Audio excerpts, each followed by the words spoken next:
This may just be the omnibus that took me the longest to read. Hey there, all you friends, true believers, and newcomers alike, and welcome to another Superfly Comics Guy Omnibus review. Today featuring Deadpool and Cable, the 2014 edition, that is. Maybe you've just come out of the theater watching Deadpool and Wolverine, or maybe you're just curious about the character in general and you want to find out more. Whatever the case may be, I'm here to help you out, because I'm going to take you through the cover, the spine, the contents collected, the build quality, and a flip through where I can share some of my thoughts, opinions, and recommendations on this story. So, if you like the video at any point, you know how to show it, and if you're a nerd like me and you want to participate in the discussion, feel free to leave your comments down below. But with that out of the way, let's dive right into this, and I can talk a little bit about why this took me so long to read. Okay, so as I mentioned in the beginning, this is the 2014 edition of this book. I believe it's the original printing. So here we have a dust jacket that you will not find on the new printing, and I maintain that this is still the coolest dust jacket option that they offer. This one is by Patrick Zurcher. I understand why they went with this, because the title is Deadpool and Cable, and they wanted to sort of market Deadpool pretty heavily. But the problem is Cable is just sort of an afterthought on this cover, so I understand why they switched to the new covers. Speaking of which, the standard cover for the new printing is that. I believe it's the Rob Liefeld cover, and well, it looks exactly how you would expect Rob Liefeld artwork to look. I'll leave that up to interpretation. And then there's also a direct market cover by Mark Brooks, I believe, which looks pretty nice. But again, I really wish they would have kept this as a cover option. Looks so good. I love that image of Deadpool just pointing his pistol at you. Here is the spine of the book. Yet another picture by Patrick Zurcher down there, who does the majority of the art in this omnibus. And the back. No cover gallery, just that same picture of Deadpool and Cable. I'm not sure if the new printing changes the spine or the back design at all. We got a cover price of $125 US and $140 Canadian, so that's changed a little bit. The new printing, I believe, is still $125 US, but the Canadian price will be $156.25. So, darn those US dollars playing games with us.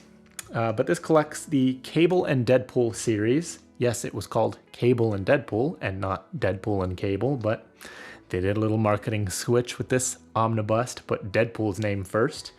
Cable and Deadpool number 1 through 50, the Deadpool GLI Summer Fun Spectacular, and material from Deadpool the 2012 series number 27. So let's flip this over and take a look under the dust jacket here. There we are. Again, I think this is really cool. I don't think the new printing will look like this, but we have a penciled version of the dust jacket cover that I just showed you. And essentially a penciled version of the spine there and the back. So really, the board design is just a penciled version of the dust jacket that you saw. But with that out of the way, let's start taking a flip through of this book. Okay, diving in here, we have some dark red bookend pages. Deadpool and Cable, we have the credits page here featuring all your creators. So the vast majority written by Fabian Nicieza with some help from Dan Slott and Riley Brown. And then you have all your various artists as well credited there. I would have liked a table of contents and page numbers. That would have been nice just to plan out my reading, because this book, as I mentioned, took me a long time to get through. There's that Rob Liefeld cover I talked about earlier. And this is actually pretty good, because the book opens up with a bit of a character bio section for Cable and Deadpool, our 2 stars of this series, talking about how Cable is the son of Scott Summers, Cyclops, who at a young age was infected with a techno-organic virus.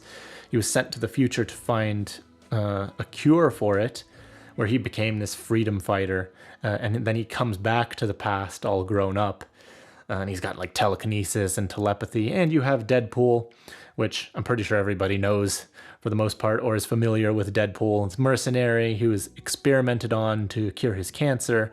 He gained a healing factor, which cures him, but it also screws up his memory and his mind. And he can break the fourth wall, so he knows he's in a comic book. There'll be bits in this book where he's like, oh, Fabian doesn't want me breaking the fourth wall, or he'll talk about the plot devices that are going on in the book, or talking about monthly comic books in general, or making fun of the creators, or talking about how, oh, Patrick Zurcher gets to draw funky armor and a horse in this page, or all sorts of silly things like that. But what this is a throwback to the 90s, honestly, with a bit of a buddy cop twist. It doesn't feel like a modern comic like you might expect it to, even though this was coming out in the 2000s. The writing here is actually pretty dense, and it likes to actually explore the psyche of our two protagonists here, whether it be Cable, this soldier from the future who, knows what's going to happen because he's from the future, so he can be a little bit of a Boy Scout, a little bit of a know-it-all, and eventually kind of a messiah, if you can believe that, but we'll get into that a little bit later. I'm going to try not to spoil too much about this book. I'll just give you some examples of stories you'll get in here, so keep that in mind. But you also dive into the psyche of Deadpool in this series. For example, towards the beginning here, you immediately get hints of that, because there's this scene where, let me just find it here. Yeah, where Deadpool is answering the phone, right? He answers, and people are asking, oh, is anyone there? And he leaves, and then he comes back, but with his mask on. And then he starts talking as Deadpool, and that kind of goes to show that the mask is really his escape. He's not that comfortable in his own skin. So right off the bat, you're kind of setting the themes that are going on throughout this book. But it really is a buddy cop series, this mashing of these two characters who don't really get along at first, but they kind of have to learn to work together and tolerate each other. But some examples of stories you might get in here, buddy cop adventures.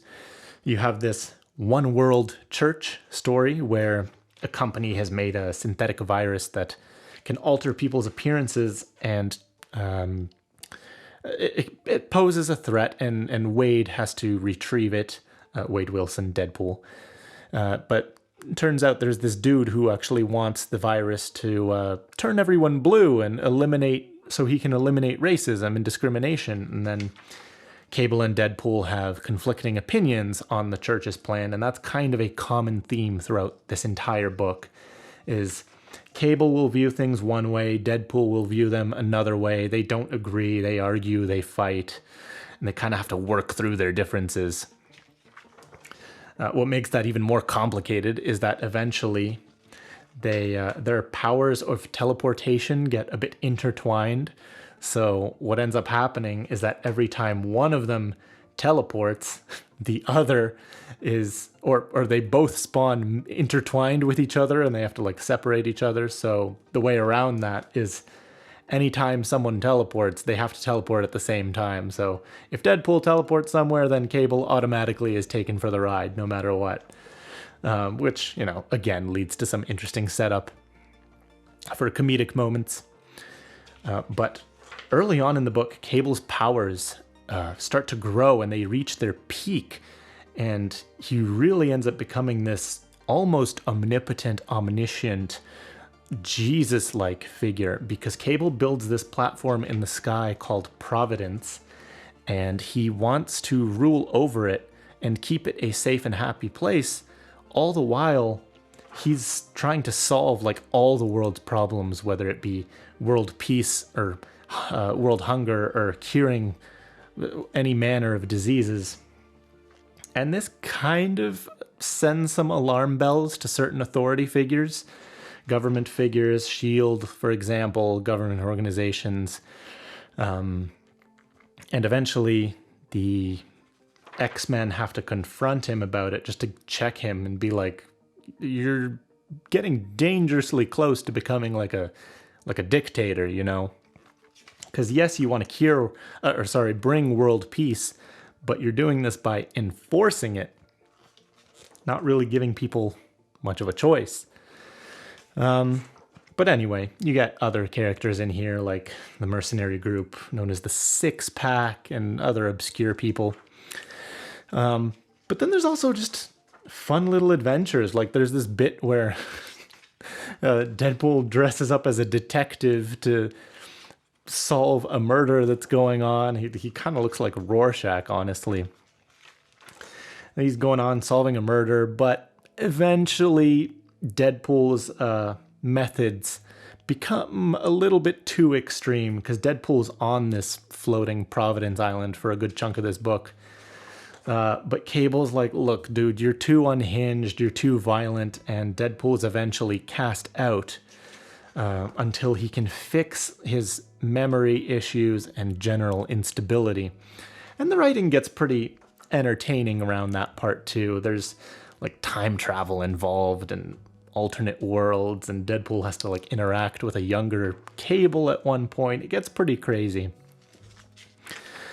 And, you know, all the while, Deadpool is kind of trying to redeem himself over the course of this book. Not just be the one-note, jokey mercenary that he's been in the past. Although, to be honest, there is plenty of that. There's him interacting with Agent X, who was like a clone of him at one point or something like that. I'm not too familiar with this character. But here you can see an example of a really nice spread page. Yeah, we'll get back to the art in a second, but that's definitely a strong point of this book. But yeah, you can kind of get the idea here. Deadpool's trying to redeem himself. There's bits where he has to like track down villains like Taskmaster and Rhino. But yeah, you get the idea. It's a lot of different arcs in this book. But there is still kind of one very, very long overarching story in the background. What's actually helpful is that a lot of the issues start off with a recap of everything that's happened. And the reason why that's helpful is if you've been gone from the book for a long time, which happened to me pretty often, I found that I had to take pretty frequent breaks from this book. Those recaps help you to remember what happened so you can make sure you're keeping up with the story. But yeah, you'll find that over time, that overarching plot thread, it kind of just starts to retread the same story beats over and over. Like the arguments that Deadpool and Cable have over Cable's motives, how he's influencing free thought and all this, and how who's he to be this, messiah figure. The individual story arcs themselves are, pretty fun and entertaining, but that overarching plot really moves at a snail's pace. I gotta be honest, this is a very, very dense book, a much slower read than I was expecting, and like around the 2/3 mark, I really started to lose interest, and it became a bit of a struggle to finish this book.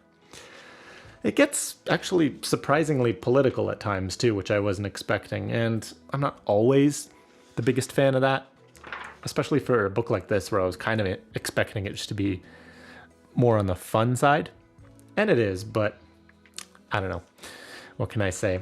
But, there is some fun moments with that too, because this was coming out around the time that the Civil War event was going on. So you get to see how Deadpool is mixed up in all that. He ends up being hired to track down certain heroes because, hey, Deadpool is just a mercenary for hire. Anybody can hire him. If the price is right, generally he'll do it. But that's actually a thing that this book does really well, is there's a lot, and I mean a lot, of guest appearances here from other heroes. Whether it's Spider-Man, hell yeah, or Daredevil, or Captain America, or Luke Cage, or Iron Fist, or S.H.I.E.L.D., or X-Force, or the Six Pack I mentioned, or Silver Surfer, or Doctor Strange, or Kazar, or Wolverine, which there are some really fun bits with Wolverine in here. Not too many, but some fun bits, and especially if you've come out of seeing Deadpool and Wolverine recently, I think you'll appreciate that. Speaking of, what'd you guys think about Deadpool and Wolverine? Did you like the movie? Did you not like the movie? I found it to be pretty fun. Very, very bare bones plot-wise, but in terms of just comedy and the interactions between Deadpool and Wolverine in that movie, really just a nice, solid, fun Marvel movie. You don't really have to think too hard, and again, you're there for the comedy, right? But anyway, yeah, lots of guest appearances, but aside from that, the other supporting characters in this series I didn't find as interesting. For example, there's this reporter, Irene Merriweather, who's a reporter from the Daily Bugle, actually. And she's kind of interviewing Cable over the course of this series. I don't know. I didn't really find her particularly memorable. And the same goes for a lot of the supporting cast in this book, outside of those big name heroes and guest appearances I mentioned. One thing I did appreciate, though, is they do really try to develop Deadpool over the course of this series. Once again, change him from not just being a one-note mercenary. He has time to be introspective, to reflect on the people he's killed and the kind of character, a kind of person he wants to become. And actually, towards the end of the book, it effectively turns into a Deadpool solo series, because Cable is quite absent towards the end. I don't really know the full story behind why that is. I think Cable was involved with some other events that were going on around this time in Marvel, and he just couldn't be in both places at once. So this series eventually turns into a Deadpool solo book, and it's still pretty fun towards the end. There's that Deadpool/GLI story, which is or issue, which is kind of a collection of fun short stories. Deadpool encounters this Hydra agent named Bob, and they sort of befriend each other and go on little adventures together. But really, towards the end of this series, it really starts to fizzle out. One part I did enjoy as well is they include a lot of letter pages in this omnibus. Letters from the fans reacting to each of these issues and writing in to the creators, asking them questions or telling them their opinion, and the creators respond. It's really fun to see, especially for a modern book. I feel like that doesn't really happen anymore. It was pretty common to have letters pages from the fans in like older series like the 60s, 70s, 80s, that sort of age. But you don't really get that anymore. I guess with the whole social media thing, you don't really have to worry about letters. Who writes letters anymore, right? But yeah, the book kind of fizzles out towards the end, except for the very, very last issue, because the creators knew that the series was going to be canceled, so they really pulled out all the stops. They made sure to go out in style with the last issue. But we can talk about the art here. Again, it's pretty strong in this book. The highlight is definitely Patrick Zircher's art, who does, I think, like the first half of the entire book, really. So here you can see some examples of his artwork towards the beginning. Again, so he's really the star of the show. There's occasionally some sideways panels in this series, which I'm not the biggest fan of. But they're pretty rare, so it didn't bother me too much. I did find... Oh, right. There's also some fun bits in Cable's mind, and then the art gets all cartoony and stuff. So there's variation for sure. I did find, though, that the art kind of gets less exciting towards the, third quarter of the book. It sort of becomes a little more bland. Still decent, but not as exciting as Patrick Zircher's art. Pretty colorful, though. But towards the end, the art picks up again and becomes pretty entertaining to look at and very well done. But it's sort of like the third quarter where it kind of wasn't as interesting for me. As far as extras in this omnibus, there's not a whole lot.